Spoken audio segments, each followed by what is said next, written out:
it to episode 2. Yay! Thank you again for supporting, because I'm telling you, this right here is what they're not telling you, boo. Alright, before we begin, let me just tell you, bish, what?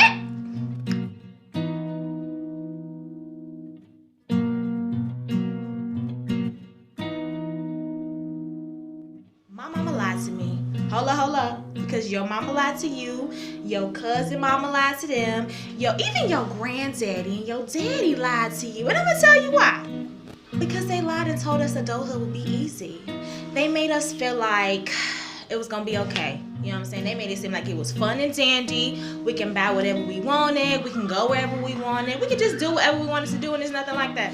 And I say that it comes from the number one question that adults ask children. And that question is, what do you want to be when you grow up? No, for real.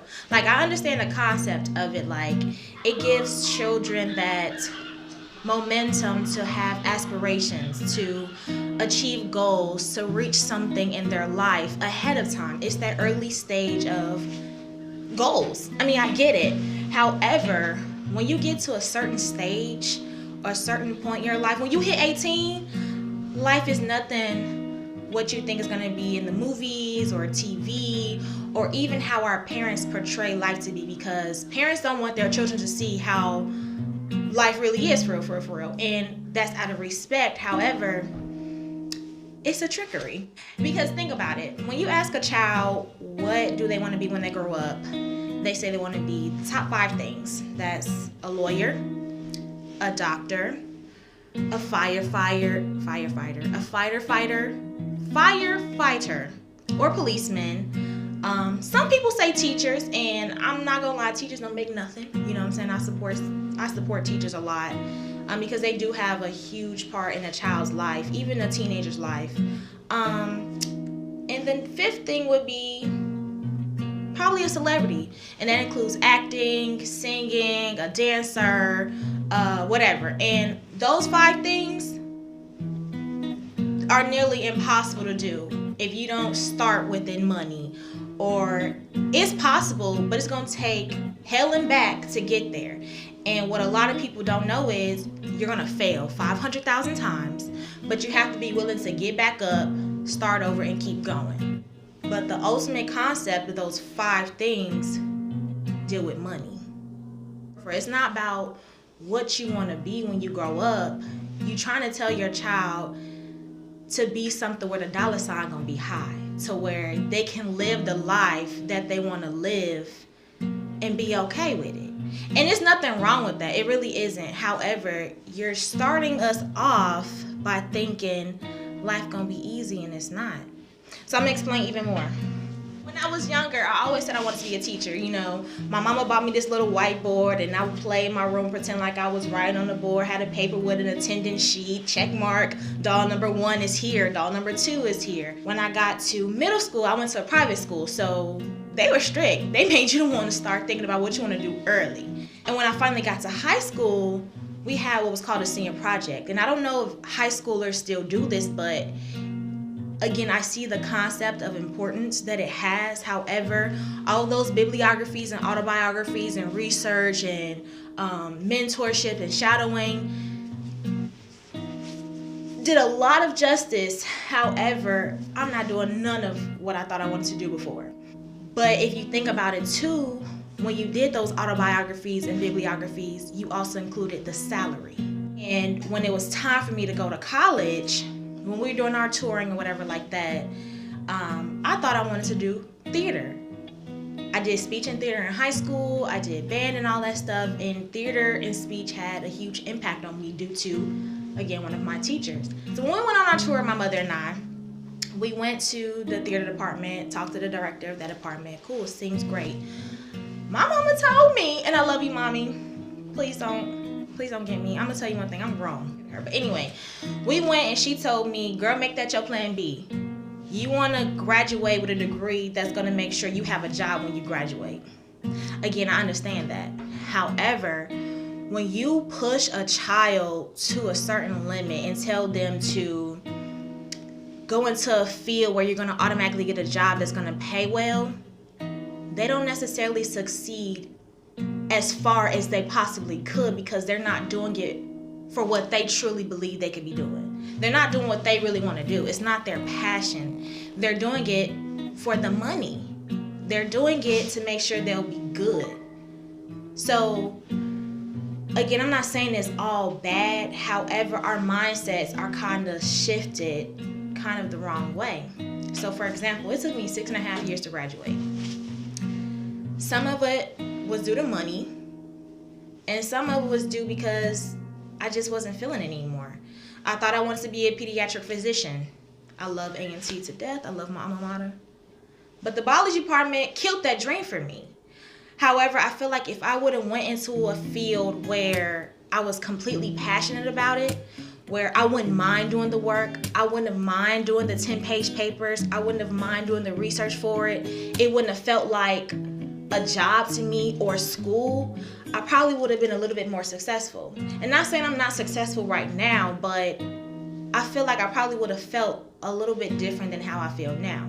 Now, don't get me wrong, my process has shaped me to be who I am today, and I do believe that everyone has a specific journey, a specific path, and their journey is their journey for a reason. But I do think that children should be asked the question what they want to be when they grow up and be realistic about it.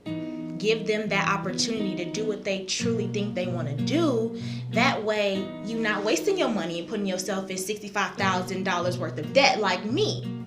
They will go out and do great things. I know people who went into the field that they wanted to go into and are fine. They're doing great. They're doing step-by-step processes, but they are happy. They are doing tremendous things, and I'm like, dang. And I'm gonna use another example. I have a line sister. I love her to death. I call her Swiss Thing. Her name is Kiera McCall, but we call her Swiss. She was an engineer major. This girl won scholarship. She had a 4-year scholarship, full ride. She done so many different programs, won so many different competitions, graduated, had a job waiting for her when she left. She started that job, worked for about 2 years, and quit because it really wasn't what she wanted to do. She thought she did. Even though she did great in school, poetry was her thing. So she left that job making good money, moved to New Orleans, and she's getting her master's in poetry. And she's happy. She like, man, I'm stressing out because, I'm doing a lot of work, but she's happy. She started her own branding, and that means more value to me than going after something to make sure you're going to have the money at the end of the day. So when I say our parents lied to us, I mean that they gave us kind of false hope, but they still kind of made us think in advance the way that we were supposed to think as a child to kind of prepare us for adulthood, but not fully. So my message to you is, whether you're in your mid-20s, your late 20s, your 30s, you're a seasoned adult, or even a high schooler, make sure that you're gearing yourself for something that you're truly passionate about. Don't worry about what your mama say. Don't worry about what your daddy say. Respect them, but just tell them, look, I know that this might get me here a little bit faster, but I'm not going to waste your money, and I'm not going to waste my money. That way, we'll all be happier, and I can probably help you out later in life because I'm going to be doing my thing, But don't kind of seek life for something that it's really not. Because you're going to make money. Shoot, I made money at a job that I hated, but I was miserable. And I'm making more money doing something that I kind of respect because it's at least in the field that I got a degree in, I'm still pushing towards my ultimate goal, which is being an inpatient pharmacist. However, I might not be on road A. I might be on road C, might have to jump to road E, but they all interconnect somehow, and I'll be back on road A to get to that finish line. So there's multiple routes to get to where you want to get to, and you just have to keep pushing. Just keep pushing. And I'm gonna leave you with this because this hit me hard. I always use stuff seasoned adults say, and I call them seasoned because if you're over 45 and up, you are a seasoned adult. And I say that because you are full of wisdom. Shoot, I'm ready to be a seasoned adult because I feel like every woman that turned 40 is living her best life. Like, people say you living your best life in your 20s, bro. I promise you, you not. Like, we having fun, we going on trips, we laughing, we kiki ha-ha, but when you turn 40, everybody that turned 40, whether you was a male or a female, switched up their whole lifestyle, okay? And it's like, they done experienced enough stuff to know what's gonna happen, what's not gonna happen, how stuff go, how it's not gonna go, and they just say it is what it is. They gonna live life how they gonna live it. So when I say seasoned, I love you. I really do. My pastor, my seasoned adult wisdom person, he said, don't have a plan B. And I was like, hold up, player. Like, if plan A don't work out, I gotta have something to fall back on. Again, having a plan B and a plan C is good. But I agree with him. Have a plan A and stick with that. Because when you have a plan B, you're easily able to fall back and quit plan A because you got in your mind that I have something to fall back on. But if you just have a plan A and you stick with it, you're going to do everything in your power to get to where you want to be in life, to get to that goal, to do what you ultimately want to do. So when plan A don't work out, it's not like, oh, okay, well, I got plan B. When plan B don't work out, okay, I got plan C. But when you just got plan A, you're going to fall and bump your head 100,000,000 times. But you're going to keep going because that's your ultimate goal. So I think that should be a new concept that we teach our children. And even as somebody in their mid-20s, that's something I keep in the back of my mind. Don't have a plan B. Have a plan A. Keep it going. And if you do have a plan B, do what you want to do. Maybe that's something that, you want to do as a side job or a little hustle or whatever like that. That's cool. But never give up on your ultimate goal, because when you do that, you will reach it and you'll be far more happier than you will be going back on plan B or C, D, E, or F or G. Is that the correct order of the ABCs? Yeah, whatever. That's my spiel to you. I mean, again, I understand the concept of asking a child, what do you want to be when you grow up? Oh my God, you will do that. You're going to be amazing. You're going to be a great doctor. Honey, listen, you might not be a doctor till you 40 years old. Shoot, med school, that's about 8 years. You got to go through undergrad, so that's 4 years plus 8. What's that, 12 years? Who trying to be in school for 12 years? And then some of those years are just your residency years. You're a doctor, but you're not your own individualized doctor. You're under somebody. So it's not as hyped up as you think it is. And my boyfriend's mom is a PA, a physician assistant. When I went to visit them in December, she was like, oh yeah, I have to take a class. It's about, she had to do like 40 articles. And I'm like, 40 articles, and there was questions on each article. What? It's like, yeah, you have to constantly renew your certification and stuff like that. So you're still learning, even though you have a doctorate. Like, what? So yeah, it sounds good. The money seems great. The big house is nice, but you can get all of that stuff doing what you truly are passionate about. So again, keep asking the question, but allow your child or even your friend, that opportunity to do what they want to do. If you have somebody that's your age or even older, encourage them like, bruh, you can do it. You know what I'm saying? It might be hard at first, but you can do it. We just need that encouragement, and we just need more realistic people. So again, I love you guys. Continue to support, continue to listen. Oh, I have proof. My friend Emil's son Jojo is here, so I'm gonna see what he says about what he wanted to be when he grow up. Jojo, come here. Okay guys, this is Jojo. Ain't he cute? Look at his eyeballs, they so pretty. Jojo, how old are you? I'm 4. You 4? So I'm gonna ask you a question. What do you want to be when you grow up? Have you thought about it? Glasses. You want to be, what'd you say? I have glasses. You want to wear glasses? Okay. When you get older, what kind of job do you want?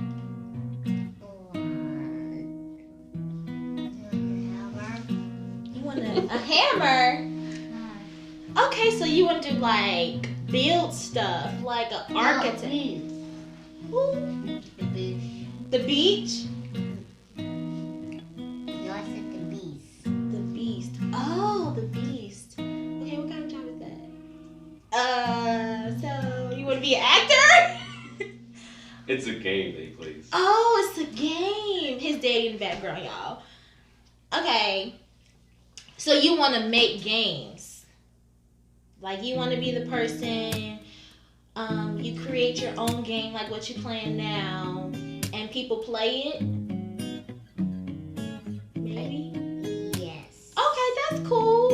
Okay, JoJo got a nice little job. Okay, they make a lot of money, Video JoJo. game developer. Yeah, a video game developer. That's cool, JoJo. When you do that, I'm gonna play your games, okay? Anyway. You gotta learn graphic design first.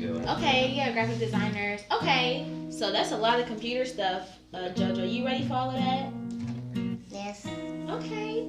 So, Emil, you have to make sure that JoJo does what he really wants to do, and you can't stop him. We'll see.